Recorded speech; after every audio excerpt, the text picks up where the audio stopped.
Now when it comes to the Kaaba, the main point that we try to communicate is the following. In Islam or in the Quran, God teaches that if all mankind and if all the jinn combine to sin and move away from God, then God doesn't lose one atom's worth of his kingdom.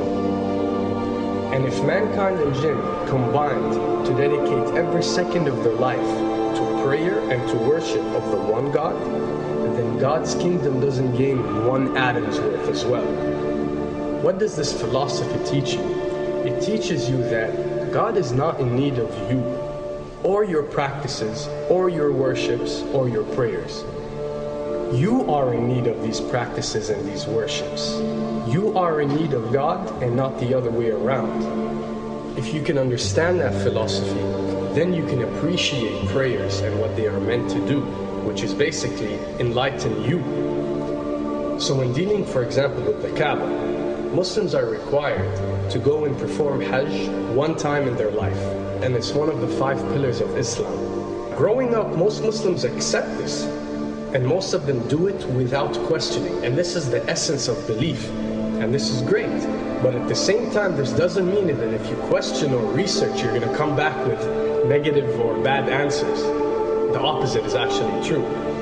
So when we started researching into the esoteric agendas and we started researching the elite, we found out how much certain type of practices and rituals can affect your lives.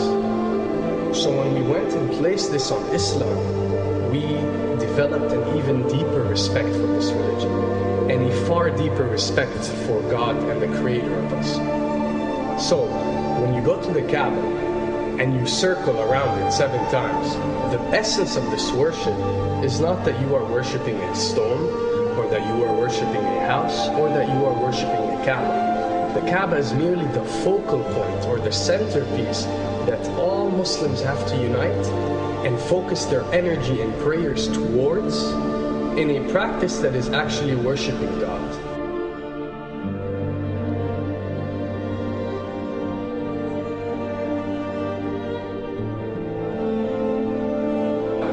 Now, going in circles counterclockwise does not break you away from time and space. But the fact that the energy of the Kaaba is the strongest energy on earth and it flows counterclockwise, by you flowing in correlation with this energy, you are uplifting yourself. You are reaching spiritual levels that you rarely do experience anywhere else on earth. And the fact that you got to do it 7 times, and we are taught that there are 7 skies or 7 samawat or 7 spiritual planes, then one can discover that each circle breaks you through a spiritual plane spiritually, so you can reach the ultimate state of wisdom and spirituality. Does this mean that only Muslims can reach this level? Does this mean that if you're not Muslim you give up or you reject this information? Not at all. In essence, any one of you, regardless of what your faith is, if you are dedicating your worship and your journey to the one and only Creator and not anything created, then you are on a righteous path.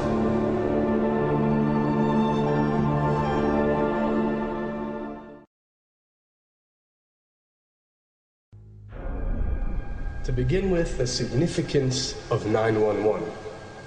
What you have to understand, and what we are trying to explain, is that when dealing with extra dimensions, or when dealing with beings from extra dimensions like jinn, for example, or when dealing with the Illuminati, or the elite, or people that follow a certain type of esoteric agendas, although me and you communicate through words and letters, they have chosen a different type of language.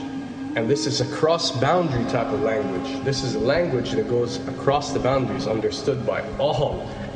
And this is the language of numbers and shapes.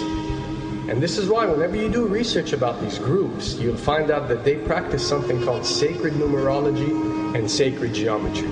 What does this mean? It means that each number is given a meaning. Each shape is given a meaning. A meaning is communicated whenever a shape is presented or a number is presented by these specific groups. I'm not talking about random people or random groups. We're talking about specific groups that follow this type of agenda.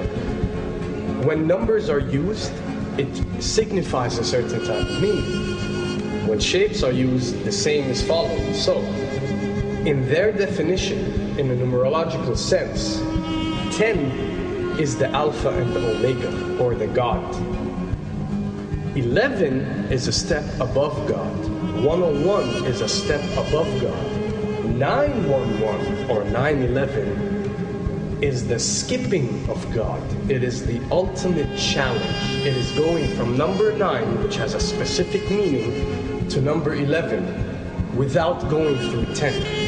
It's skipping God. So it's no coincidence that this event that we call 911 today took place on 911. It is the ultimate challenge. So now that we understood what 911 means, what other practice do we do that deals with 911? Calling a number whenever you are in an emergency. Now, creating an institution that helps people whenever they are in need of help and whenever they are experiencing an emergency is fine. There's nothing against it. There's no religion, there's no logical person on earth that will tell you this is wrong. But when you understand how sinister these elite are and the way they work on a level that's way beyond what you think. So the fact that when you're experiencing an emergency or when you are in need of help, you have to pick up a phone and dial 911, which is the ultimate numerological definition of skipping God, then you'll understand how these people work.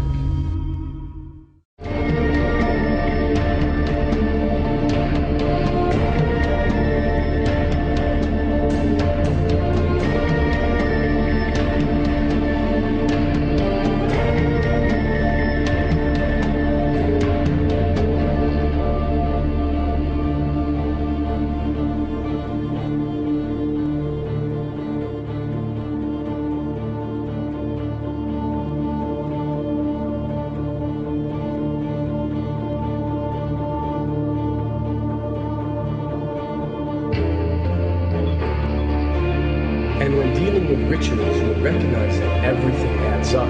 For something to be a ritual, everything has to be in place, everything has to be perfect. And my advice is, if you want to recognize that something is satanic, it has to add up in all sense. The numbers have to add up, the shapes have to add up, the event has to add up, it has to have one general meaning. The pieces of the puzzle fit perfectly. That's when you recognize when something is ritualistic or satanic.